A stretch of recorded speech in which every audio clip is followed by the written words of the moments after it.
హైదరాబాద్ మచిలీపట్నం మధ్య అంటే హైదరాబాద్ బందర్ అంటాం మనం సాధారణంగా బందర్ మధ్య 12 లైన్స్ అంటే 12 వరుసల రోడ్డును అనుమతించవలసిందిగా కేంద్ర మంత్రి గడ్కరీని రాష్ట్ర ప్రభుత్వం కోరింది. ముఖ్యమంత్రి రేవంత్ రెడ్డి బృందం కేంద్ర మంత్రి గడ్కరీని కలిసి ఈ మేరకు విజ్ఞప్తి చేశారు. అంటే దీన్ని గ్రీన్ ఫీల్డ్ రహదారి అంటున్నాం.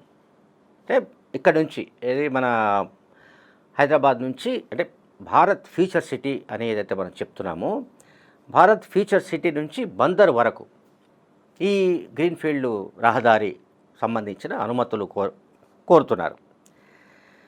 కేంద్ర ప్రభుత్వం కూడా సానుకూలంగా స్పందించింది. 868 కోట్ల రూపాయలను మంజూరు చేయడానికి సానుకూలతను కూడా కేంద్ర ప్రభుత్వం చూపింది. గడ్కరీ కూడా అందుకు ఒప్పుకున్నాడు. అట్లాగే హైదరాబాద్ మంచిర్యాల చాలా రద్దీగా ఉండే రోడ్ మనందరికీ తెలుసు, రాజీవ్ రహదారి అంటాం మనం. ఈ రాజీవ్ రహదారి ఏదైతే ఉందో హైదరాబాద్ టు మంచిర్యాల వరకు దీన్ని కూడా కొత్త రోడ్డు వేయవలసి ఉందని ముఖ్యమంత్రి రేవంత్ రెడ్డి కేంద్ర మంత్రి గడ్కరీని విజ్ఞప్తి చేశారు. ఆయన కూడా అందుకు ఒప్పుకున్నట్లుగా సమాచారం అందుతోంది. అట్లాగే రాష్ట్ర పునర్విభజన చట్టం ప్రకారం తెలంగాణ అండ్ ఆంధ్రప్రదేశ్ రెండు రాష్ట్రాల రాజధానుల మధ్య గ్రీన్ ఫీల్డ్ రోడ్డు నిర్మించాలని ముఖ్యమంత్రి రేవంత్ రెడ్డి చాలా పట్టుదలతో ఉన్నాడు. ఏపీ అండ్ అంటే అమరావతికి అంటే విజయవాడకు హైదరాబాద్కు మధ్యలో ప్రయాణం ఇప్పుడు ఆల్మోస్ట్ 4 గంటల దాకా పడుతోంది. ఒకవేళ గ్రీన్ ఫీల్డ్ రోడ్డు కనుక నిర్మిస్తే 2-2.5 గంటల్లోనే అంటే ప్రయాణానికి సంబంధించిన సమయం తగ్గిపోయే అవకాశం ఉంది. కనుక దాన్ని కూడా ఆయన చాలా పట్టుదలగా ఉన్నట్టుగా మనకు కనబడుతుంది ముఖ్యమంత్రి రేవంత్ రెడ్డి. అట్లాగే రీజనల్ రింగ్ రోడ్ అంటే తెలంగాణ సామాజిక ఆర్థిక రంగాలను ప్రభావితం చేసే రహదారిగా భావిస్తున్న రీజనల్ రింగ్ రోడ్ ఈ RRR సంబంధించిన నార్త్ సెక్టార్ అంటే నార్త్ సైడ్కి సంబంధించిన భూసేకరణ ఆల్మోస్ట్ 90% అయిపోయింది. సో 90% అయిపోయింది కనుక ఈ రీజనల్ రింగ్ రోడ్డుకు సంబంధించిన నార్త్ సెక్టార్లో పనులను ప్రారంభించడానికి నిధులు కేటాయించవలసిందిగా ముఖ్యమంత్రి రేవంత్ రెడ్డి కేంద్ర ప్రభుత్వాన్ని కోరారు. అందుకు కూడా కేంద్ర ప్రభుత్వం సానుకూలంగా స్పందించింది. త్వరలోనే కేంద్ర ప్రభుత్వం నుంచి ఒక బృందాన్ని హైదరాబాద్కు పంపిస్తున్నట్లుగా కేంద్ర మంత్రి గడ్కరీ తెలియజేశారు. తర్వాత హైదరాబాద్ను శ్రీశైలంతో అనుసంధానించే అంటే లింక్ చేసేది శ్రీశైలంకు అండ్ హైదరాబాద్కు మధ్యలో లింక్ చేసే మన్ననూరు అండ్ శ్రీశైలం రహదారి ఏదైతే అమరాబాద్ టైగర్ రిజర్వ్ ఫారెస్ట్ అంటాం కదా, దానికి సంబంధించిన ఆ పరిధిలో టైగర్ రిజర్వ్ పరిధిలో 4 వరుసల ఎలివేటెడ్ అంటే 4 లైన్స్ రోడ్డు నిర్మించాలని కూడా రాష్ట్ర ప్రభుత్వం కోరుతోంది. దీనికి కూడా కేంద్ర ప్రభుత్వం సానుకూలంగానే స్పందించింది. అట్లాగే నేను ఇంతకుముందు చెప్పినట్టు హైదరాబాద్ రాజీవ్ రహదారి దీని అభివృద్ధికి సంబంధించిన ప్రతిపాదనలు ఇచ్చారు. సో త్వరలోనే ఈ పనులన్నింటికి కూడా అనుమతులు అండ్ నిధులు వీటికి సంబంధించిన ప్రకటనలు కూడా కేంద్ర ప్రభుత్వం నుంచి వచ్చే అవకాశాలు కనిపిస్తున్నాయి. అంటే ఇక్కడ నేను చెప్పాల్సింది ముఖ్యమంత్రి రేవంత్ రెడ్డి చాలా వ్యూహాత్మకంగా వ్యవహరిస్తున్నట్టు కనిపిస్తోంది. అంటే పరిపాలనకు సంబంధించిన వ్యవహారంలో ఒకటి విద్యారంగాన్ని సమూలంగా ప్రక్షాళన చేయడం, విద్యా వ్యవస్థలో సంస్కరణలు చేయడం, విద్యా వ్యవస్థలో అనేక మార్పులు చేర్పులు చేపట్టడం, కొత్త విద్యా విధానాన్ని రూపకల్పన చేయడం అదొక యాంగిల్. అండ్ స్కిల్ యూనివర్సిటీ గురించి మనం ఇదివరకు కూడా చెప్పుకున్నాం. సో స్కిల్ యూనివర్సిటీ వాళ్ళు ఏంటంటే స్కిల్ లేని వాళ్లకు స్కిల్ ఎట్లా కల్పించాలి. అట్లాగే బీఆర్ఎస్ హయాంలో 10 ఏళ్ల పాటు ఐటీఐలు ఎంత దుర్భరంగా మారాయో మనందరికీ తెలుసు. అవి ఎట్లా బందెల దొడ్డులాగా లేకుంటే ఇంకా మనం ఏమంటామో తెలియదు కానీ సో అత్యంత శిథిలమైపోయిన ఐటీఐలు ఏవైతే ఉన్నాయో ఆ ఐటీఐలు అన్నింటినీ కూడా ఏటీసీలుగా అంటే అడ్వాన్స్డ్ టెక్నాలజీ సెంటర్స్గా మార్చడానికి రాష్ట్ర ప్రభుత్వం ఇప్పటికే ఒక నిర్ణయం తీసుకుంది. ఆ మేరకు పనులు కూడా జరుగుతున్నాయి.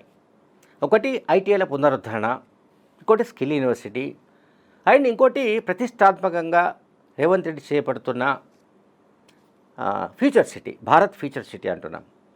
సో ఈ భారత్ ఫ్యూచర్ సిటీ అనేది చాలా కీలకమైన ఒక గేమ్ చేంజర్ అని కూడా మనం అనుకోవచ్చు. తెలంగాణ పాలిటిక్స్కి సంబంధించి, తెలంగాణ సొసైటీకి సంబంధించి ఒక గేమ్ చేంజర్గా కూడా మనం భావించాలి.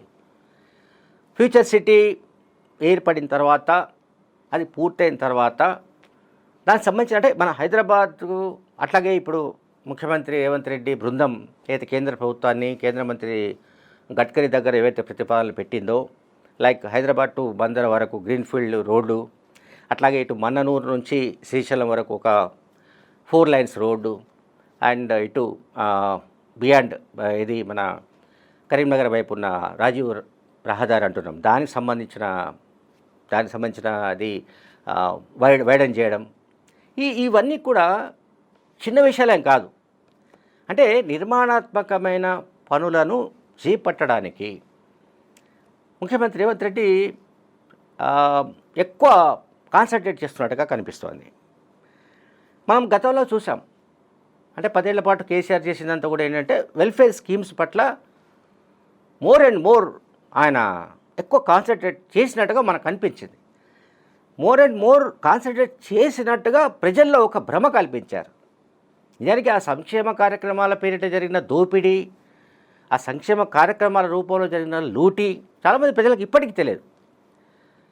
రైతు బంధు పేరిట దాదాపు 28,000 కోట్ల రూపాయలకు పైగా బీఆర్ఎస్ పార్టీ నాయకుల బినామీలు కొల్లగొట్టారని ముఖ్యమంత్రి రేవంత్ రెడ్డి స్వయంగా అసెంబ్లీలో చెప్పే వరకు కూడా చాలామందికి తెలియదు. కనుక నేను ఒక రైతు బంధు ఒకటే ఎగ్జాంపుల్ చెప్తున్నాను. మిగతా అన్ని సంక్షేమ కార్యక్రమాలు కూడా 30 కావచ్చు, 35 కావచ్చు, ఎన్ని సంక్షేమ కార్యక్రమాలు అమలు చేశారో మనకెవరికి గుర్తులేదు. కానీ కేటీఆర్కు, కేసీఆర్కు, హరీష్ రావుకు వాళ్ళకి చాలా గుర్తుండి ఉంటుంది. ఇక్కడ వాళ్ళు ఓటు బ్యాంకులు సంక్షేమం పేరిట ఇప్పుడు ఫర్ ఎగ్జాంపుల్ 10 ఏళ్ల పాటు వాళ్ళ అధికారంలో ఉన్నారండి. వాళ్ళకు మరి ఒక స్కిల్ యూనివర్సిటీ లాంటిది పెట్టాలి, అటువంటి అవసరం ఉంది అని మరి 80,000 పుస్తకాలు కాచి వడబోసిన కేసీఆర్ ఎందుకు ఆలోచించలేదో తెలియదు. లేకుంటే ఒక ఫ్యూచర్ సిటీ ఉండాలి అని ఎందుకు ఆలోచించలేదు మనకు తెలియదు. లేదు, పాఠశాల స్థాయి నుంచి కూడా విద్యారంగం మొత్తాన్ని, విద్యారంగంలో ఒక విప్లవాత్మక మార్పులు తీసుకురావాలని కేసీఆర్, కేటీఆర్, లేకుంటే హరీష్ రావు, లేకుంటే ఎవరైతే పండితులు ఉన్నారో మరి వాళ్ళకెందుకు తెలియలేదో మనకు తెలియదు. కనుక రేవంత్ రెడ్డి చాలా ఆచితూచి అడుగులేస్తున్నట్టుగా కనిపిస్తుంది. ద సేమ్ టైం అంటే వెల్ఫేర్ స్కీమ్స్ కొంత అటు ఇటుగా కొంత జాప్యం జరిగినా అవి అమలు చేయడానికి, అంటే నిధుల కొరత వల్ల కొంత జాప్యం జరిగినా అవి అమలు చేయడానికి ప్రయత్నిస్తూనే మరోవైపు భవిష్యత్ తరాలకు ఉపయోగపడే కార్యక్రమాల్ని ఆయన చేపడుతున్నట్లుగా హైడ్రా కావచ్చు, మూసీ పునరుజ్జీవం కావచ్చు, లేకుంటే స్కిల్ యూనివర్సిటీ కావచ్చు, భారత్ ఫ్యూచర్ సిటీ కావచ్చు, మరొకటి కావచ్చు. ఇవి చాలామందికి వెంటనే రుచించకపోవచ్చు. ఎందుకంటే మన సామాన్య ఓటర్లకు, సాధారణ ప్రజలకు కేసీఆర్ అట్లా అలవాటు చేసి పారేశాడు. డబ్బు చేతికి అందితే తప్ప ప్రజలు సంతృప్తికరంగా ఉండరు అనే ఒక వాతావరణం సృష్టించి పారేశాడు. కానీ రేవంత్ రెడ్డి అది కాకుండా అంటే డబ్బు లేదా ఇంకొక రూపంలో వెల్ఫేర్ స్కీమ్స్ అమలుతో పాటుగా ఇటువంటి అంటే భవిష్యత్ తరాలకు కూడా పనికొచ్చే కార్యక్రమాలు చేపట్టవలసిందే అని ఆలోచించిన తర్వాతే ఆయన ఇవన్నీ చేపడుతున్నట్టుగా మనకు అనిపిస్తోంది. Thank you very much.